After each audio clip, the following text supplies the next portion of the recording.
take you on a journey to a place where lovers flee. It's not the sort of thing you'd expect an RAF policewoman with 2 children under 5 to write in her spare time. But the creator of this symphony is a singer-songwriter at heart, living a multi-faith life herself. Well, I'm married to a Hindu, so my children know all faiths. My bridesmaid was a Muslim, another bridesmaid was a Buddhist, and I watched them all and thought, well, we're all getting on. What can I do to promote the message of cooperation and tolerance that I'm seeing? It was quite an undertaking, but there's a phrase I like very much, which is that I was probably the instrument in a far greater hand.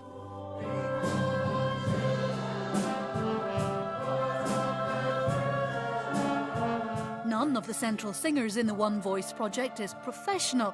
They're diverse members of the military, each bringing a part of their faith's tradition to the combined musical mix. I think the Jewish contribution here is probably the oldest Jewish prayer, which is proclaiming the oneness of God. Here we say, hear to the world, hear as in listen, listen everyone, the Lord our God, the Lord is one. In Sikh faith, music is at the top level.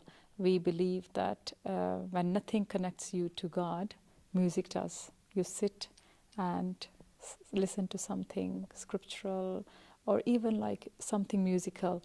It calms you down, and I thought we need to take part in it. The most wonderful moment of all for me is the first rehearsal we had, and I was in the middle. They were standing in a semicircle around, and each of them offering their prayer in their own religion. And you stood in the middle listening to this amazing pattern of prayers zooming up into the heavens, and you thought, yeah, this is what it's all about.